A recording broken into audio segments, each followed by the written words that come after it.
ามมีเรื่องราวความดีงามจารึกไว้ในใจชนจากความตั้งใจมั่นของพระเถระผู้เปี่ยมล้นนำพาศรัทธาทุกคน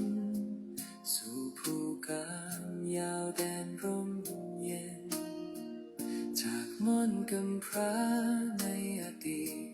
ท่านนิมิตสร้างบุญญาพลิกฟื้นพื้นป่าพนาเป็นอารามตระการตาให้พบเห็นนามพระครูอภิรักษ์ชินนวงศ์หรือพระครูไทยผู้ร่มเย็น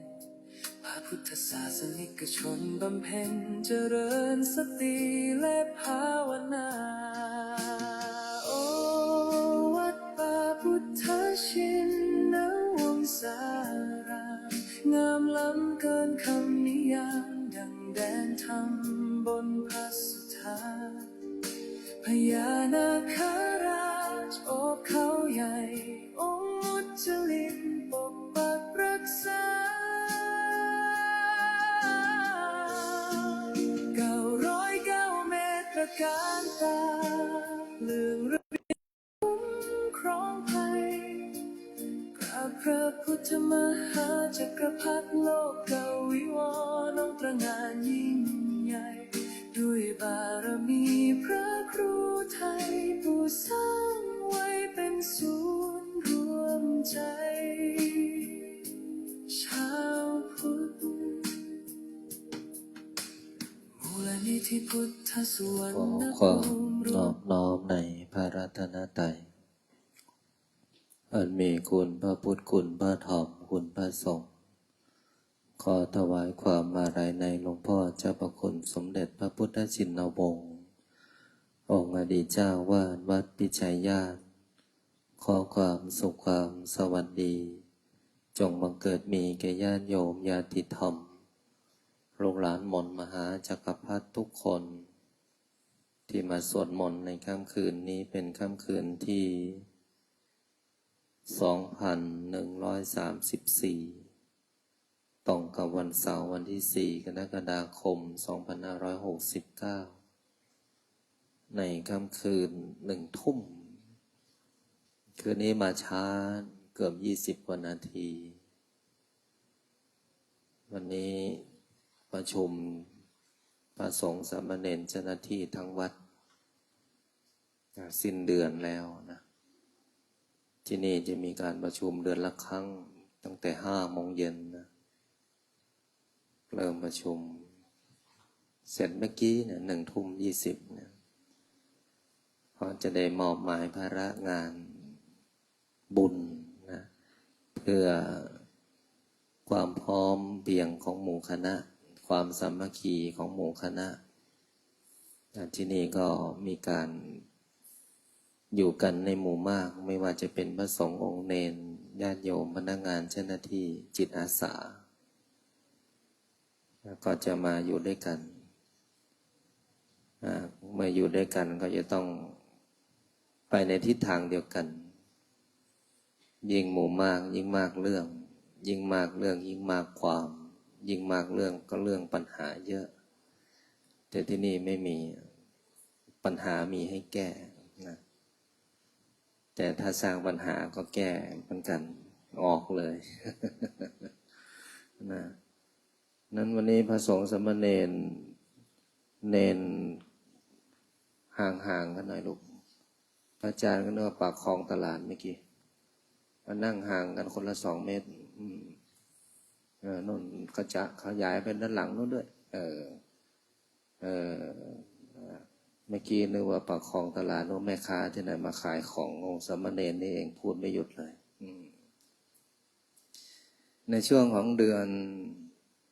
กรกฎาคมทางวัดมีกิจกรรมทั้งเดือนเลยนะโยมเดือนนี้นะมีการ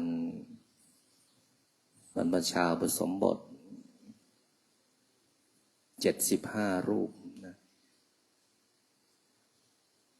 ก็จะมารายงานตัวในวันที่18 กรกฎาคมนะ แล้วก็ปลงผมนาค5 โมงเย็นในวันที่19วันที่20ก็บวชตอนนี้ปิดรับสมัครแล้วนะโยมนะใครจะมา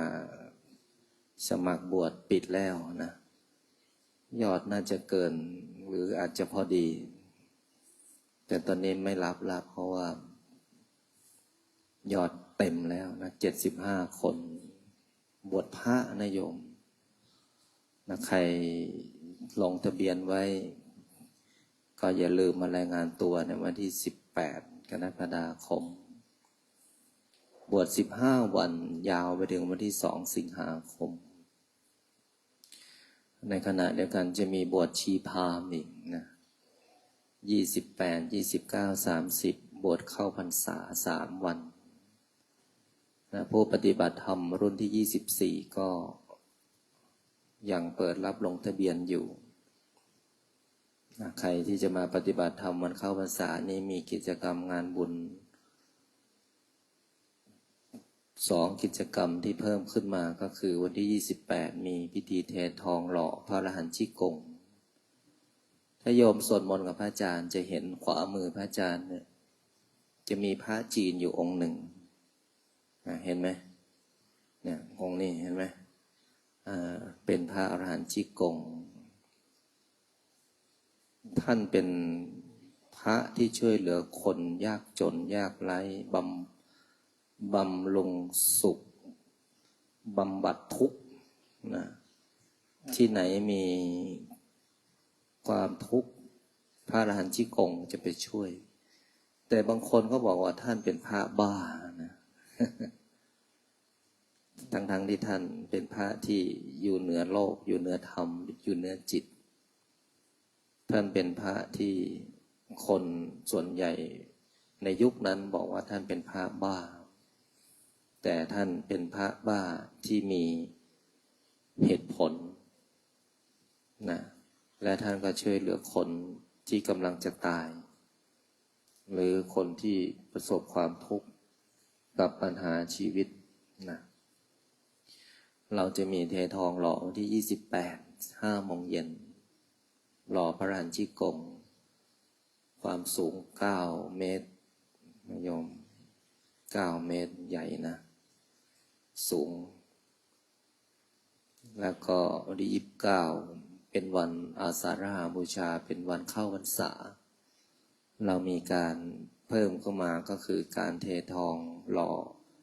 เสียรของพระวิสุทธิเทพนะแล้วก็29ทั้ง2 วันเลยนะผู้ปฏิบัติธรรม30ก็บ้านใครบ้านมัน นะก็แจ้งให้ญาติโยมได้ทราบกิจกรรมงานบุญ28 29 30นะ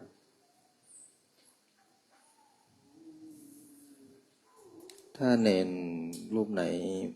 ไม่ตั้งใจสวดมนต์ก็จะไม่นิ่งเหมือนหมาที่อยู่ด้านหน้าหลวงพ่อเห็นไหมลูกถ้าเนนนิ่งเนี่ยหมาจะนิ่งถ้าสวดมนต์แล้วหลับเนี่ยหมาหลับด้วยใช่ไหมเนี่ยเดี๋ยวหลวงพ่อจะดูสมณเณรรูปไหนไม่นิ่งจะให้จับนั่งสมาธิถ้าเรานิ่งสมาธิเราก็นิ่งถ้าสมาธิเรานิ่งทุกอย่างนิ่งหมดไม่ว่าจะเป็นพระเป็นเณรเป็นโยมพลังงานที่ออกไปเป็นพลังงานที่ฟุ้งทุกอย่างก็จะฟุ้งเพราะนั้นเรารวมพลังเป็นสมาธิวันนี้มีโยมมาปฏิบัติธรรม3 คนเนาะมาจากเชียงรายมาจากกรุงเทพเหรอแพร่นะโยมนะมาจากแพร่โยมมาปฏิบัติธรรมโยมก็ตั้งใจปฏิบัตินะตั้งเช้าก็ลงมาสวดมนต์เช้าหลังจากสวดมนต์ให้ขึ้นไปอยู่กับหลวงปู่ดูนะสวดมนต์ตามรอบ6 รอบอยู่ข้างบนเลยไม่ต้องไปไหนนะรอบที่6มาเจอพระอาจารย์1 ทุ่มสวดมนต์พร้อมกันถ้ามาแล้วไม่ปฏิบัติธรรมไม่สวดมนต์ไม่ได้ เสียเวลานั้นกบช่วยดูนะโยมที่มาปฏิบัติธรรมให้ขึ้นไปสวดมนต์ตามรอบของวัดนะดังนั้น24 ชั่วโมงที่โยมมาปฏิบัติธรรม6 รอบสวดมนต์ถึงนู่น3 ทุ่มพักนะส่วนอาหารถ้ามาเสาร์อาทิตย์ก็มีโรงทานถ้านอกเหนือเสาร์อาทิตย์วันธรรมดาไม่มีปฏิบัติธรรมก็ต้องหาเองนะลูกนะเรื่องกินไม่ใช่เรื่องใหญ่เนาะนะเราไม่ใช่เรื่องใหญ่เมื่อเราตั้งใจมาปฏิบัติธรรม1 กินง่าย2 นอนง่าย3 ใช้ชีวิตง่ายๆถ้า3 อยู่3 ง่ายนี่โยม3 คนที่มาปฏิบัติธรรมก็จะได้อะไรจากการมาปฏิบัติอยู่ง่ายนอนง่ายกินง่ายใช้ชีวิตง่ายๆนะเมื่อเราง่ายๆกับชีวิตเรื่องยากๆจะหายหมดเพราะเรื่องยากทำให้มันง่ายเรื่องง่ายอย่าทำให้มันยากบางคนมาปฏิบัติธรรมโอ้ฉันต้องนอนดีกินดีอยู่ดีอันนี้ทำให้เรื่องง่ายเป็นเรื่องยากละเข้าใจไหมลูกดังนั้นเรามาวัดเป็นสถานที่บำเพ็ญบุญเป็นสถานที่ขัดเกลาความโลภโกรธหลงและเป็นสถานที่เพิ่มกำลังใจเราต้องคิดอย่างนี้ถ้าเรามีกำลังใจในการที่มาปฏิบัติธรรมเราจะรู้สึกว่าเรื่องหนักของชีวิตจะทำให้เราเบาเพราะว่าเรามาบำเพ็ญให้ความทุกข์ใจทุกข์กายให้มันเบาลงนะนั้นตอนนี้วัดม่อนพญานาคเปิดให้ญาติโยมมาปฏิบัติธรรมนอกเหนือจากการเปิดปฏิบัติธรรมปีที่ผ่านมาไม่รับเลยนะโยมไม่รับเลยนอกเหนือจากคอร์สไม่รับไอ้ที่รับปีนี้เพราะว่าเริ่มพร้อมเป็นสัดส่วนเป็นระเบียบมีสถานที่ให้โยมได้สวดมนต์ได้ปฏิบัติและอยู่กับตัวเองให้โยมอยู่กับตัวเองนะถ้ามา2 คนอยู่คนละมุมมา3 คนอยู่คนละมุมยิ่งขึ้นไปสวดมนต์อยู่คนละเสาไม่ต้องพูดกันไม่ต้องคุยกันไม่ต้องทำความรู้จักกันถ้าทำความรู้จักกันนะไม่ได้สวดมนต์หรอก1 ชั่วโมงคุยกับเรื่องตัวเองกับเรื่องของเพื่อนเนี่ยนี่คือการทำความรู้จักกันไม่ต้องมาที่วัดไม่ต้องทำความรู้จักกันเดี๋ยวมันจะรู้จักกันด้วยบุญเองลูกเพราะนั้นเวลาที่เรามาปฏิบัติสวดมนต์อยู่มุมใครมุมมันอยู่ส่วนใครส่วนมันอยู่โลกใครโลกมันแต่อยู่ในที่เดียวกันที่นี่สวดมนต์เราก็สวดมนต์ที่นี่ปฏิบัติธรรมก็ปฏิบัติแล้วพวกเราจะได้จากการมาปฏิบัติด้วยการที่พวกเราตั้งใจนะพระอาจารย์พูดแล้วเตือนแล้วบอกแล้วสั่งแล้วห้ามแล้วต้องทำญาติโยมที่สวดมนต์กับพระอาจารย์ก็เหมือนกันถ้าอยากจะมาอยู่วัดมาพร้อมแต่ต้องสวดมนต์ปฏิบัติแล้วก็อยู่มุมใครมุมมันและไม่ต้องรู้จักกันถ้ารู้จักกันชีวิตแต่ละคนถ้าเอามาพูดนะเรื่องเยอะเรื่องส่วนตัวก็เยอะแล้วเรื่องคนอื่นก็เยอะอีกสุดท้ายมาปฏิบัติธรรมรู้แต่เรื่องคนอื่นสุดท้ายมาปฏิบัติธรรมพูดแต่เรื่องตัวเองสุดท้ายมาปฏิบัติธรรมมาคุยกันมาเจอกันอันนี้ไม่เกิดประโยชน์เข้าใจไหมลูกทั้ง3 คนมุมใครมุมมันแล้วก็สวดมนต์อธิษฐาน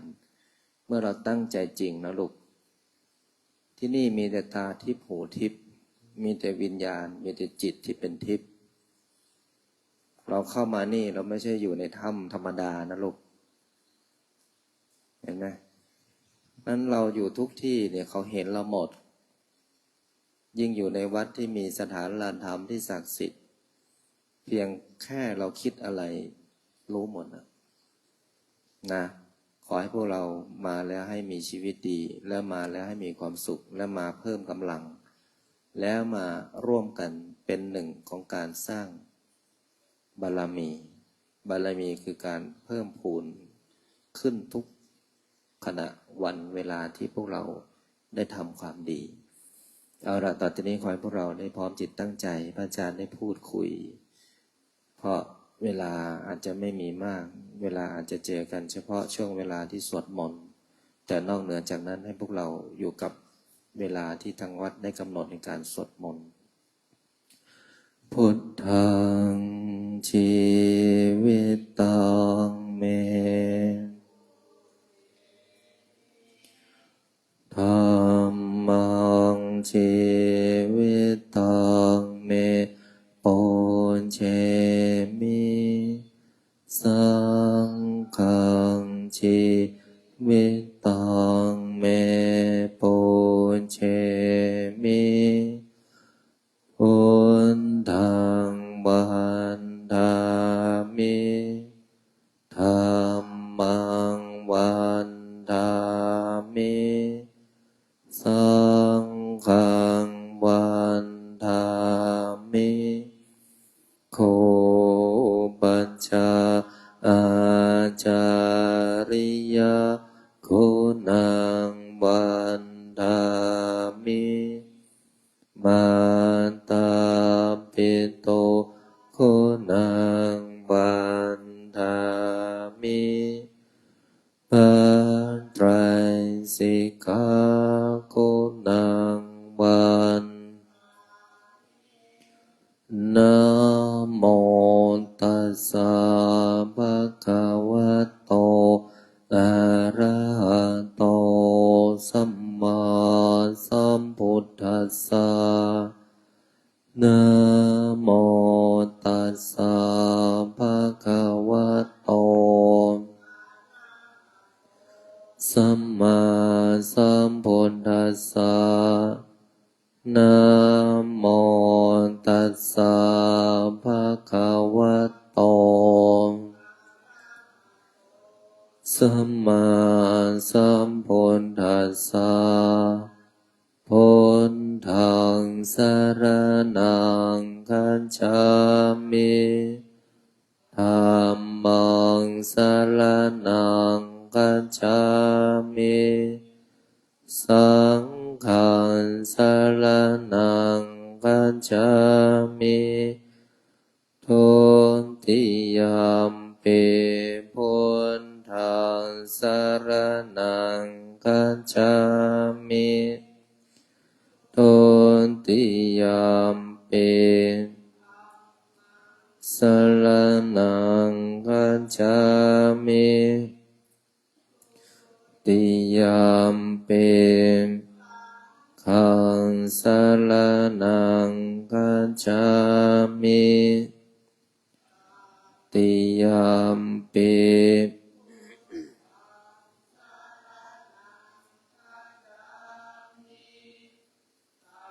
ติยัมปิมังสรณังคัจฉามิตติยัมปิระนังคัจฉามิปานาติปาตาเวรมณีสิกขาปัทังสมาธิยามิทินนาทานาเวรมณีสิกขาปัทังสมาธิยามิกาเมสุมิจฉาจาราเวรมณีสิกขาปัทังสมาธิยามิสาวาทาเวรมณีสิกขาปัทังสมาธิยามิสุราเมรยาดัฏฐานาเวร มณีสิกขาปะทังสมาอิมานิปัญจสิกขาปัฏฐานิสมาธิยามิอิมานิปัญจปัฏฐานิสมาธิยามิอิมานิปัญจนิสมาธิยามิสีเรนะสุขติงยันติสีเรนะโพสีเรนะนิพุตติงยันทัสสมังวิโสทะเยนะโมตัสสะภะคะวะโตสัมมาสัมพุทธัสสะนะโมตัสสะภะคะวะโตสัมมาสัมพุทธัสสะนะโมตัสสะอะระหะโตสัมมาสัมพุทธัสสะพุทธังอะระหะนะนังกะโรมิธัมมังอะระหะนะนังกะโรมิสังฆังอะระหะนะนังกะโรมินะโมโพธิสัตว์โตอาคันติมายาอิติภะคะวานะโมโพธิสัตว์โตติมายาอิติภะคะวานะโมโพธิสัตว์โตมายาอิติภะคะวานะโมโพธิสัตว์โตปัญโยนะโมโพธิสัตว์โตภมมะปัญโยนะโมโพธิสัตว์โตภมมะปัญโยโทโสโมหะจิตเตนะพุทธัสสมิงปะปะกะโตมายาคัมมะธัมเมกันตังโทสัพพะปัมปะวินาศสันโตโยโทโสโมหะจิตเตนะปะกะโตมายาคัมมะธัมเมกันตังโทวินาศสันโตโยโทโสโมหะจิตเตนะสมิงปะปะกะโตมายาคัมมะธัมเมกันตังโทสัพพะปัมปังวินาศสันโตนะโมตัสสะภะคะวะโตสัมมาสัมพุทธัสสะนะโมตัสสะโตสัมมาสัมพุทธัสสะนะโมตัสสะภะคะวะโตอะระหะโตสัมมา สสะนะโมพุทธายะพระพุทธไตรรัตนญาณมณีนพลันสิสหัสสะสุธรรมาพุทโธธรรมโมสังโฆยะถาพุทโมนาพุทธบูชาธรรมบูชาสังฆบูชาอาคิทานังวารังคันทังสิวาริจมหาเถลังอาหังวันทามิทุระโตอาหังวันทามิธาตุโยอาหังวันทามิสัพพะโตพุทธาธรรมสังฆปูเชมินะโมพุทธายะพระพุทธไตรรัตนญาณมณีนพรัตน์สิสหัสสะสุธรรมาพุทโธธรรมโมสังโฆยะถาพุทโมนาพุทธบูชาธรรมบูชาสังฆบูชา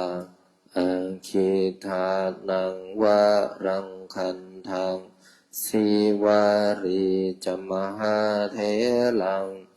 อาหังวันทามิทุระโตอาหังวันทามิธาตุโยอาหังวันทามิสัพพะโตพุทธาธรรมสังฆปูเชมินะโมพุทธายะพระพุทธไตรรัตนญาณมณีนพรัตน์สิสหัสสะสุธรรมาพุทโธธรรมโมสังโฆยะถาพุทโมนาพุทธบูชาธรรมบูชาสังฆบูชาอาคิทานังวารังคันทังสิวาริจมหาเถลังอาหังวันทามิทุระโตอาหังวันทามิธาตุโย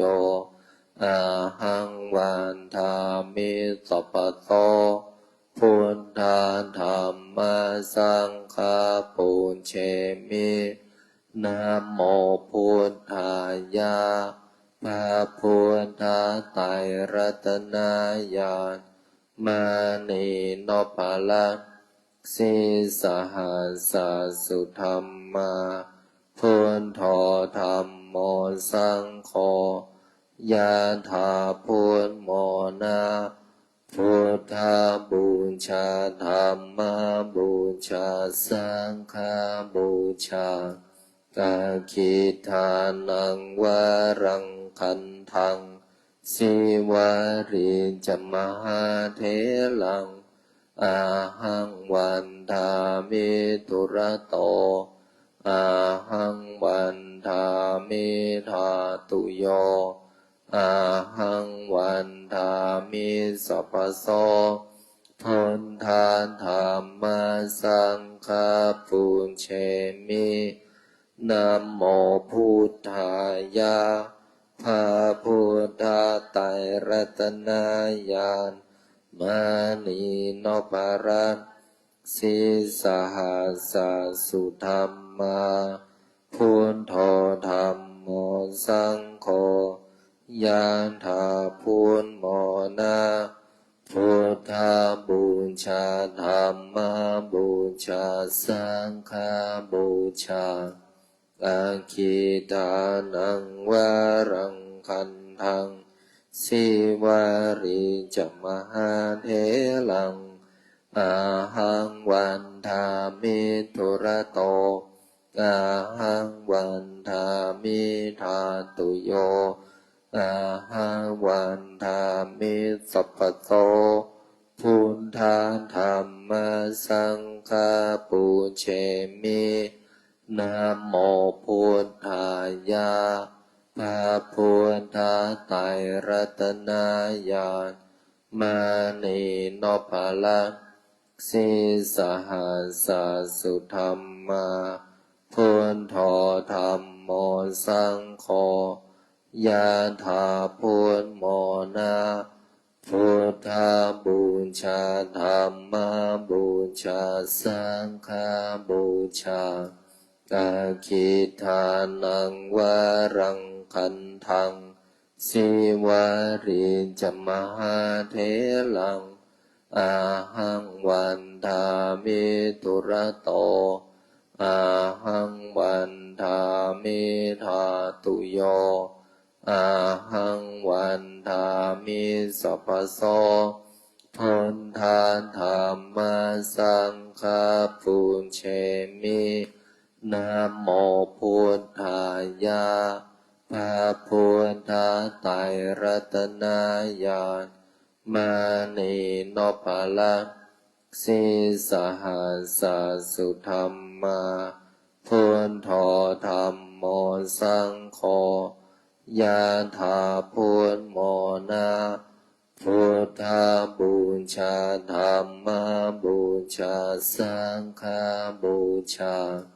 กาคิทานังวารังคันทังสิวาริจมหาเถลังอาหังวันทามิตุระโตอาหังวันทามิธาตุโยอาหังวันทามิสัพพโสพุทธาธรรมสังฆปุญเชมินะโมพุทธายะพระพุทธไตรรัตนญาณมานีโนภาลังสีสหัสสุธรรมาพุทโธธรรมโมสังโฆยะถาพุทโมนะพุทธบูชาธรรมบูชาสังฆบูชากาคิทานังวารังคันทังสิวาริจมหาเถลังอาหังวันทามิตุระโตอาหังวันทามิธาตุโยอาหังวันทามิสัพพโสพุทธาธรรมสังฆปุญเชมินะโมพุทธายะพระพุทธไตรรัตนญาณมานีโนภาลังสีสหัสสุธรรมาพุทโธธรรมโมสังโฆยะถาพุทโมนะพุทธบูชาธรรมบูชาสังฆบูชากาคิทานังวารังคันทังสิวาริจมหาเถลังอาหังวันทามิตุระโตอาหังวันทามิธาตุโยอาหังวันทามิสัพพโสพุทธาธรรมสังฆปุญเชมินะโมพุทธายะพระพุทธไตรรัตนญาณมานีโนภาลังสีสหัสสุธรรมาพุทโธธรรมโมสังโฆยะถาพุทโมนะพุทธบูชาธรรมบูชาสังฆบูชากาคิทานังวารังคันทังสิวาริจมหาเถลังอาหังวันทามิตุระโตอาหังวันทามิธาตุโยอาหังวันทามิสัพพโสพุทธาธรรมสังฆปุญเชมิ นะโมพุทธายะพระพุทธไตรรัตนญาณมานีโนภลัสสิสหัสสสุธรรมาพุทโธธรรมโมสังโฆยะถาพุทโมนะพุทธบูชาธรรมบูชาสังฆบูชากาคิทานังวารังคันทังสิวาริจมหาเถลังอาหังวันทามิตุระโตอาหังวันทามิธาตุโยอาหังวันทามิสัพพโสพุทธาธรรมสังฆปุญเชมินะโมพุทธายะพระพุทธไตรรัตนญาณมานีโนภลัสสิสหัสสสุธรรมาพุทโธธรรมโมสังโฆยะถาพุทโมนะพุทธบูชาธรรมบูชาสังฆบูชากาคิทานังวารังคันทังสิวาริจมหาเถลังอาหังวันทามิตุระโตอาหังวันทามิธาตุโยอาหังวันทามิสัพพโสพุทธาธรรมสังฆปุญเชมินะโมพุทธายะพระพุทธไตรรัตนญาณมานีโนภลัสสิสหัสสสุธรรมาพุทโธธรรมโมสังโฆยะถาพุทโมนะพุทธบูชาธรรมบูชาสังฆบูชากาคิทานังวารังคันทังสิวาริจมหาเถลังอาหังวันทามิตุระโตอาหังวันทามิธาตุโยอาหังวันทามิสัพพโสพุทธาธรรมสังฆปุญเชมินะโมพุทธายะพระพุทธไตรรัตนญาณมานีโนภลัสสิสหัสสสุธรรมาพุทโธธรรมโมสังโฆ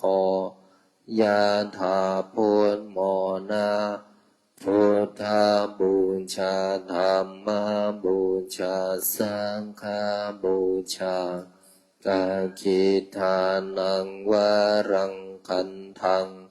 สิวาริจมหาเถลังอาหังวันทามิตุระโตอาหังวันทามิธาตุโยอาหังวันทามิสัพพโสพุทธาธรรมสังฆปุญเชมินะโมพุทธายะพระพุทธไตรรัตนญาณมานีโนภลัสสิสหัสสสุธรรมาพุทโธธรรมโมสังโฆยะถาพุทโมนะพุทธบูชาธรรมบูชาสังฆบูชากาคิทานังวารังคันทังสิวาริจมหาเถลังอาหังวันทามิตุระโตอาหังวันทามิธาตุโยอาหังวันทามิสัพพโสพุทธาธรรมสังฆปุญเชมิ นะโมพุทธายะพระพุทธไตรรัตนญาณมานีโนภาลักสิสหัสสสุธรรมาพุทโธธรรมโมสังโฆยะถาพุทโมนาพุทธบูชาธรรมบูชาสังฆบูชากาคิทานังวารังคันทังสิวาริจมหาเถลังอาหังวันทามิตุระโตอาหังวันทามิธาตุโยอาหังวันทามิสัพพโสพุทธาธรรมสังฆปุญเชมินะโมพุทธายะพระพุทธไตรรัตนญาณมานีโนภาลักสิสหัสสสุธรรมาพุทโธธรรมโมสังโฆยะถาพุทโมนาพุทธ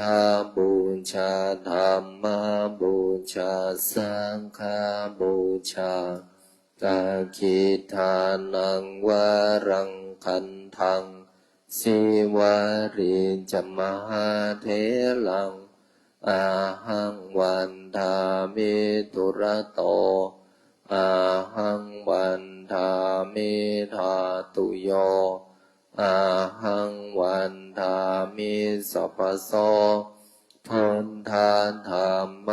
สังฆปุญเชมินะโมพุทธายะพระพุทธไตรรัตนญาณมานีโนภาลักสิสหัสสสุธรรมาพุทโธธรรมโมสังโฆยะถาพุทโมนาพุทธบูชาธรรมบูชาสังฆบูชากาคิทานังวารังคันทังสิวาริจมหาเถลังอาหังวันทามิตุระโตอาหังวันทามิธาตุโยอาหังวันทามิสัพพโส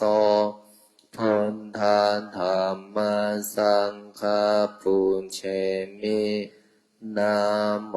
พุทธายะพระพุทธไตรรัตนญาณมานีโนภาลักสิสหัสสสุธรรมาพุทโธธรรมโมสังโฆยะถาพุทโมนาพุทธบูชาธรรมบูชาสังฆบูชาอาคิทานังวารังคันทังสิวาริจมหาเถลังอาหังวันทามิตุระโตอาหังวันทามิธาตุโยอาหังวันทามิสัพพโสพุทธาธรรมสังฆปุญเชมิ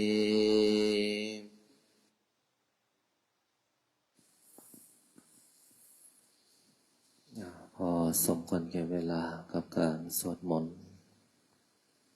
ให้พวกเราท่านทั้งหลายได้ปรับเปลี่ยนอิริยาบถท่านั่งเท้าขวาทับเท้าซ้ายมือขวาทับมือซ้ายตั้งตัวให้ตรงดำรงคงสติอยู่ที่ลมหายใจหลับตาลง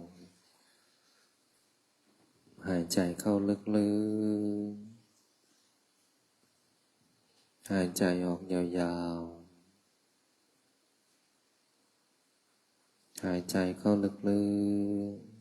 ๆหายใจออกยาวๆมีสติอยู่ที่ลมหายใจ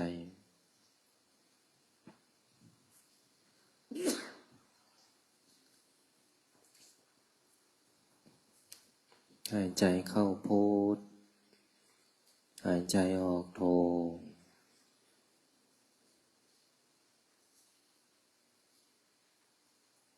วางจิตให้สบายสบายไม่ส่งจิตไปในที่หนึ่งที่ใดอยู่กับลมหายใจเข้าบริกรรมพุทธลมหายใจออกบริกรรมโทอยู่กับพุทโธพุทโธพุทโธพุทโธพุทโธ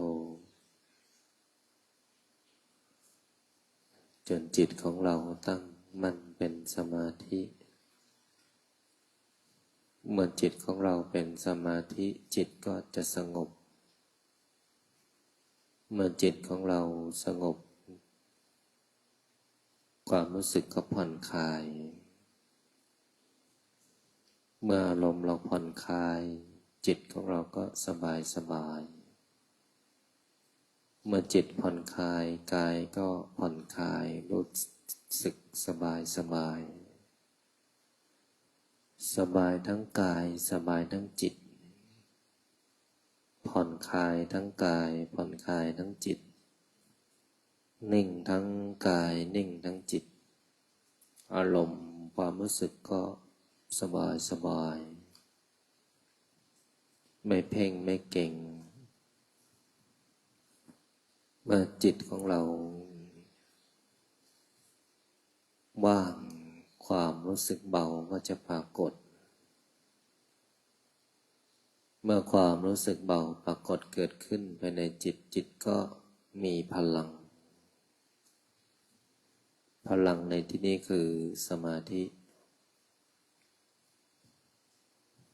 ความเหนื่อยล้าความท้อแท้ความเบื่อหน่ายความหดหู่ความสิ้นหวังสิ่งเหล่านี้ก็จะถูกขจัดเพราะกำลังของสมาธินั้นจะชำระล้างอารมณ์เมื่ออารมณ์เราถูกชำระล้างสิ่งที่ขุ่นมัวสิ่งที่หดหู่สิ่งที่เบื่อหน่ายก็จะถูกชำระล้างโดยกำลังของสมาธิเมื่อกำลังสมาธิตั้งมั่นคงไม่หวั่นไหวไม่วอกแวกไม่สับสายตัวรู้ก็จะปรากฏขึ้นตัวรู้นั่นแหละคือปัญญารู้แจ้งเห็นจริงสิ่งที่ปรากฏเกิดขึ้นตั้งอยู่และดับไปเราก็จะพิจารณาจิตในจิตพิจารณาธรรมในธรรมจนเป็นตัวรู้ให้ปรากฏเกิดขึ้นในจิตของเรารู้อะไรก็ไม่เท่ารู้จิตรู้อะไรก็ไม่เท่ารู้ขณะปัจจุบันรู้ตัวรู้ตนรู้จิตของเราเองชีวิตแม้จะเป็นของชั่วคราวแต่ก็เป็นของที่มีคุณค่าเราท่านทั้งหลายเกิดมาตั้งแต่อยู่ในท้องของแม่แล้วก็คลอดออกมาแล้วก็ลืมตามองโลกสิ่งที่เราเห็นก่อนก็คือพ่อและแม่แล้วก็วิวัฒนาการเจริญเติบโตมาถึงทุกวันนี้เราท่านทั้งหลายจงรู้จักคุณค่าของชีวิตในวันที่ยังหายใจได้และใช้ให้เหมาะสมกับที่ได้มีชีวิตเมื่อวันนี้พวกเรายังมีชีวิตอยู่และในวันนี้พวกเราก็ยังมีลมหายใจอยู่ สองสิ่งนี้ถือว่ามีค่ากับเวลาและโอกาสที่พวกเราได้มาสวดมนต์มาทำสมาธิมาเข้าวัดปฏิบัติธรรมนี่แหละชีวิตของเราที่ทำให้มันมีค่าแต่ถ้าเราอยู่ไปวันๆมันก็หมดไปวันๆถ้าเราอยู่กับบุคคลอื่นทำแต่เรื่องให้คนอื่นทำแต่งานของคนอื่นแต่ลืมชีวิตของเราไปสุดท้ายชีวิตที่ได้มาหนึ่งชีวิตเราไม่ได้ทำคุณค่าให้เกิดขึ้นกับชีวิตของพวกเราเลยแต่ถ้าพวกเราตั้งสติมีสัมปชัญญะรู้ตัวอยู่ตลอดเวลาว่าชีวิตแม้จะเป็นของชั่วคราวแต่พวกเราก็ทำชีวิตในแต่ละวันนั้นให้มีค่าเหมือนพวกเรามาสวดมนต์ก่อนนอนทุกคืนอันนี้มีค่ามากและได้ทำสมาธิชำระอารมณ์และก็มีกำลังใจแล้วก็มีความสุขเนี่ยสิ่งที่พวกเราทำมันมีค่าต่อชีวิตที่ยังมีลมหายใจดังนั้นชีวิตของแต่ละคนก็แตกต่างกันเราเป็นเจ้าของชีวิตเราเป็นผู้ใช้ชีวิตและเราเป็นผู้ที่กำหนดชีวิตเมื่อเราเป็นเจ้าของชีวิตเป็นเจ้าของชีวิตแล้วก็ต้องรักชีวิตนี้รักษาชีวิตนี้ให้ดีเพราะชีวิตที่ได้มาไม่รู้ว่ามันจะหมดเมื่อไหร่ไม่ว่าจะเป็นพระเป็นโยมเป็นเณรก็หมดชีวิตได้เหมือนกันเราจะเห็นข่าวที่ผ่านมาการทำความดีของพระธุดงค์ในขณะที่ท่านเดินกำหนดอยู่ริมถนนใครจะไปรู้ว่ามัจจุราชจะมาฆ่าชีวิตท่านอุบัติเหตุเกิดขึ้นโดยที่ท่านไม่รู้ตัวแต่เชื่อว่าทุกรูปที่มรณภาพท่านคงเห็นค่าของชีวิตของท่านแล้วว่าสิ่งที่ท่านทำมีประโยชน์และสุดท้ายของชีวิตก็คือตายแต่ท่านตายในการบำเพ็ญประโยชน์ท่านไม่ได้ใช้ชีวิตของท่านแบบไม่มีประโยชน์ท่านรักษาจิตของท่านทุกขณะทุกย่างก้าวแต่ความตายทุกย่างก้าวไม่มีใครรู้ว่าจะสิ้นสุดเมื่อไหร่ที่ก้าวเดินในแต่ละวันนั้นก่อนที่ความตายจะปรากฏเกิดขึ้นกับพวกเราก็ไม่เสียดายกับชีวิตเพราะพวกเราได้ใช้ชีวิตคุ้มค่าแล้วถ้าเราเห็นค่าและก็รักษาชีวิตไว้เราก็จะไม่ทำให้ชีวิตนั้นหมดไปวันๆโดยที่ไม่มีคุณค่าการสวดมนต์ทำสมาธิในค่ำคืนนี้ก็ถือว่าเป็นอีกหนึ่งค่ำคืนที่มีค่าต่อชีวิตที่ยังได้สะสมบุญบารมีให้กับตัวของเราเองเรื่องของวันพรุ่งนี้ก็ปล่อยมันทำวันนี้เวลานี้ขณะนี้เดี๋ยวนี้มีความสุขของวันนี้และเดี๋ยวนี้เราก็จะมีความสุขในขณะที่เรายังมีชีวิตอยู่ในขณะปัจจุบันขอให้ความสุขนี้จงบังเกิดขึ้นในดวงจิตของพวกเราทุกคน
งั้นพอสมควรแก่เวลาให้พวกเราได้ถอดถอนกายออกจากสมาธิ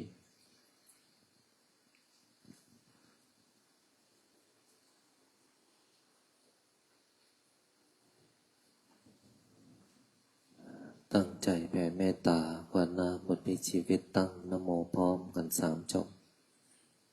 นะโมตัสสะภะคะวะโตอะระหะโตสัมมาสัมพุทธัสสะนะโมตัสสะภะคะวะโตอะระหะโตสัมมาสัมพุทธัสสะนะโมตัสสะภะคะวะโตอะระหะโตสัมมาสัมพุทธัสสะพุทธังสรณังคัจฉามิพระพุทธเจ้าเป็นที่พึ่งเป็นสรณะของข้าพเจ้า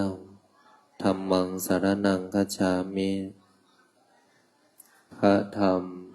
เป็นที่พึ่งเป็นสรณะของข้าพเจ้าสังฆังสรณังคัจฉามิ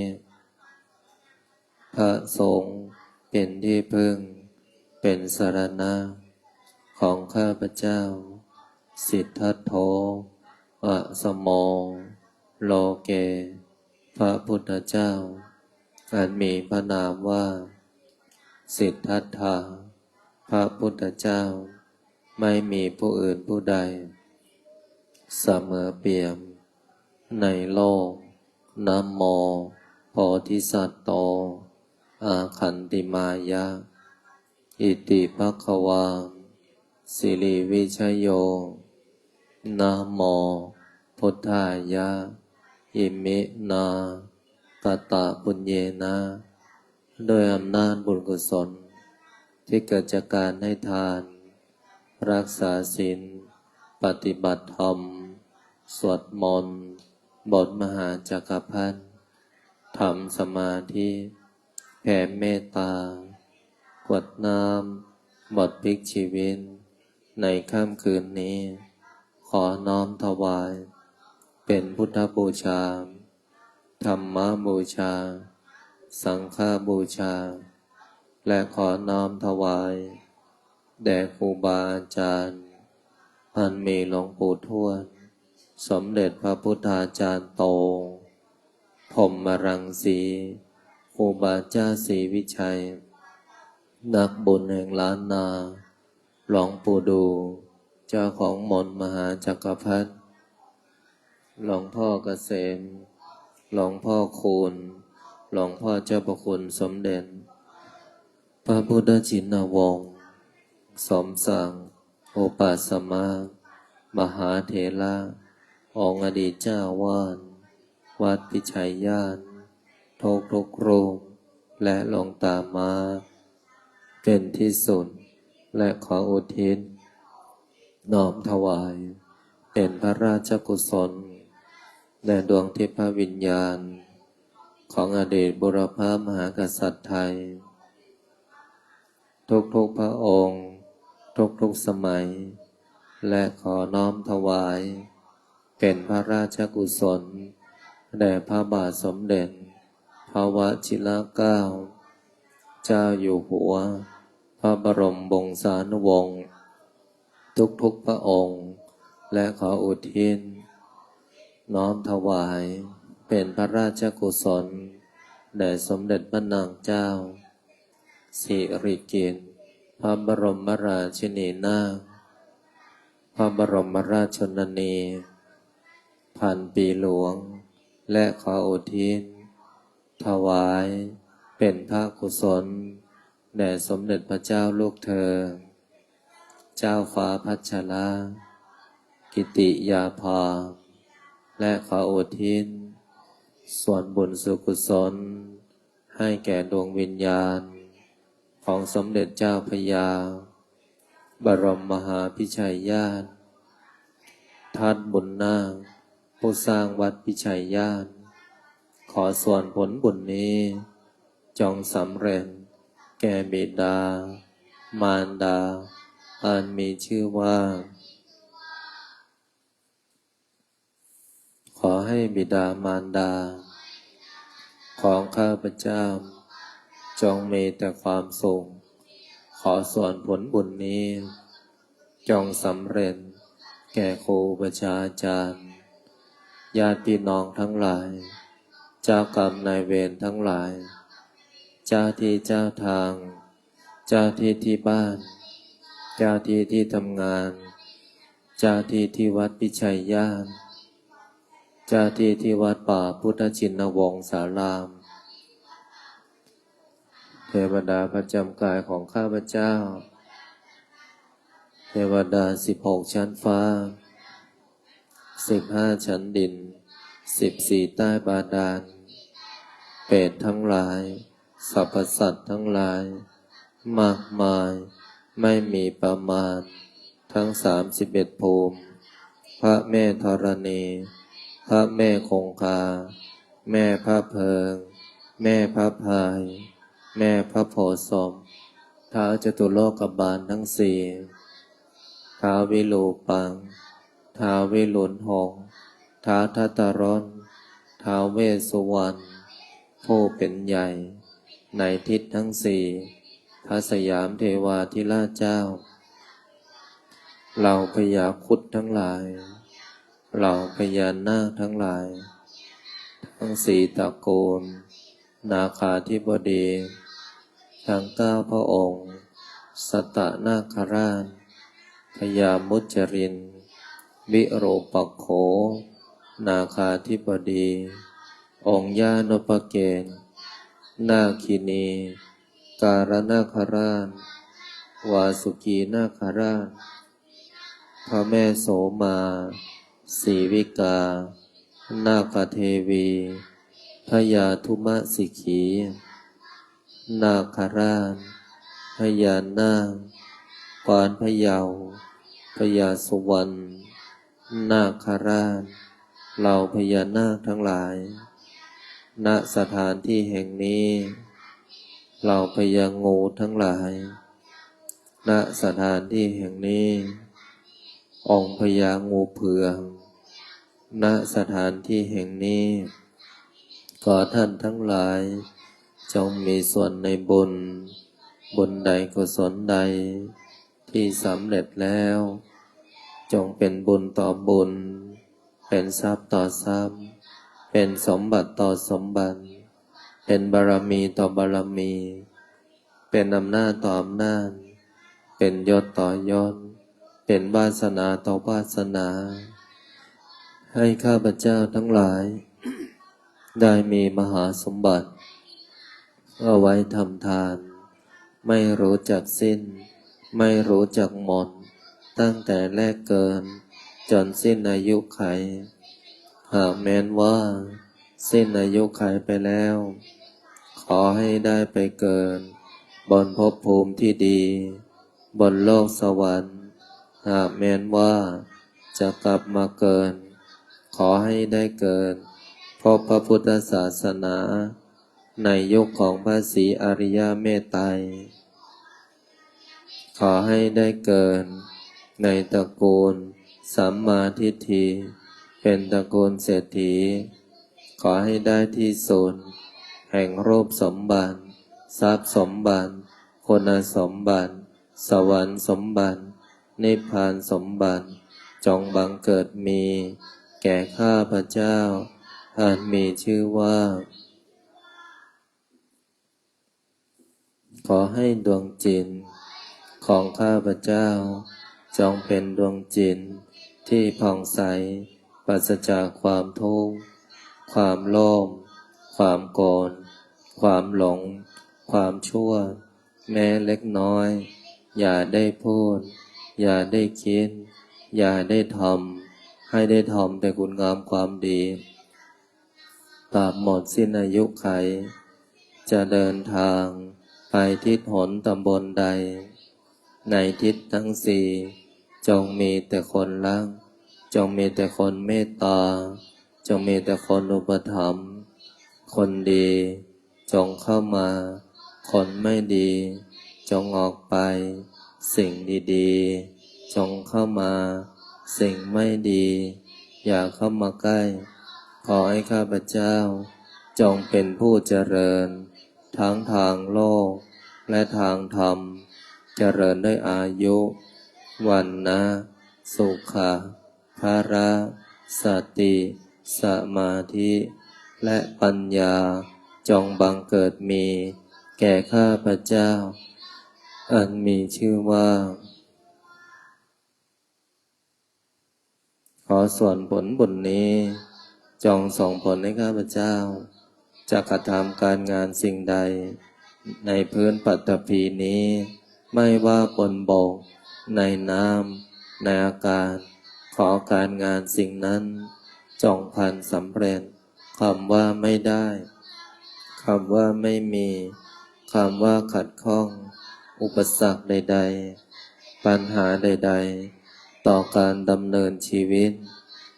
การงานการเงินบริวารสุขภาพโรคร้ายโรคเวรโรคกรรมที่รักษาไม่หายจงมารายหายสูญ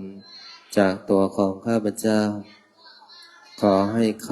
ำอธิษฐานจิตกรวดน้ำบทพลิกชีวิต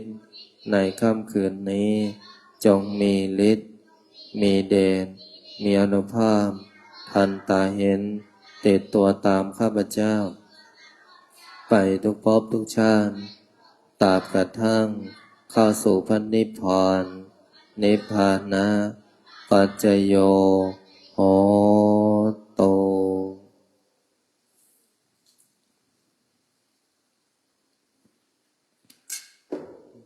ตั้งใจก่อนนำในบทอิมินานะ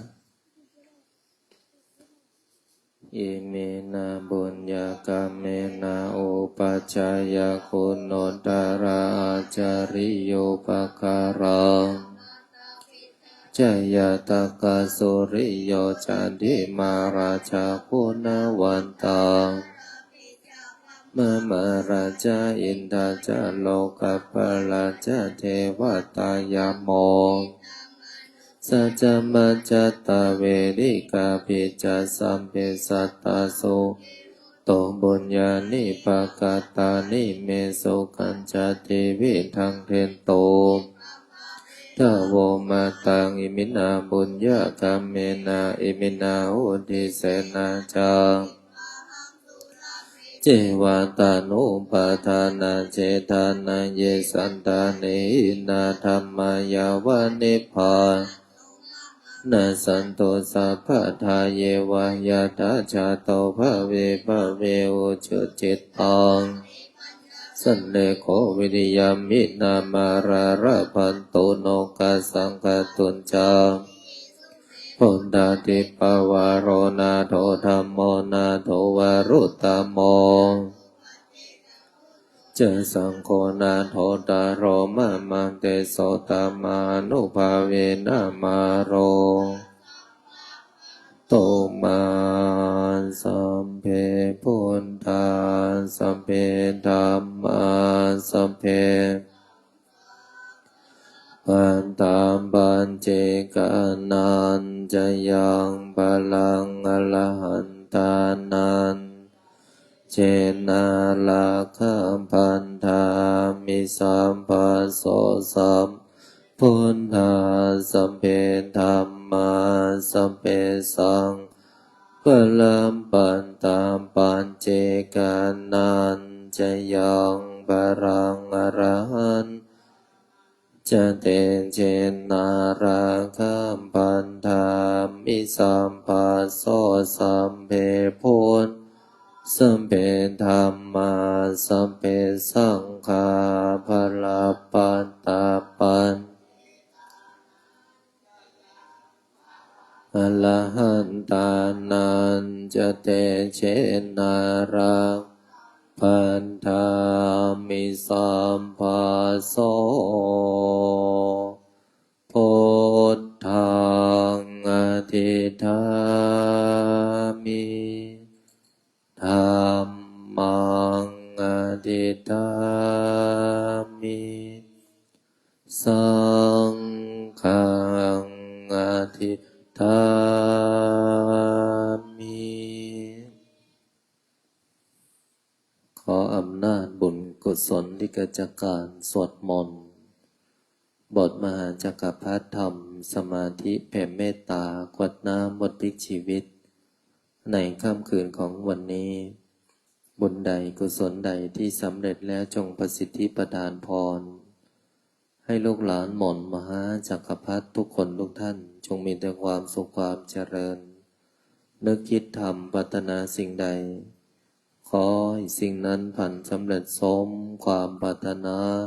ทุกท่านทุกคนอีกทั้งขอให้ทุกคนอย่าอดอย่าอยากอย่ายากอย่าจนให้มั่งมีร่ำรวยเงินทองมีสุขภาพร่างกายที่แข็งแรงมีอายุขัยที่ยืนยาวถึง100 ปีทุกท่านทุกคนเทอญ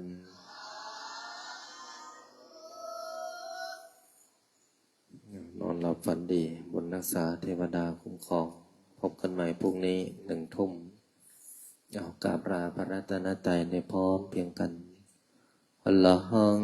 สัมมาสัมพุทโธภควาพุทธังภควันตังอภิวาเท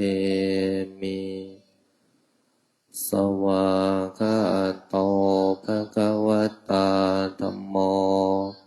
ธัมมังนัมมัสสามิสุปฏิปันโนภควโตสา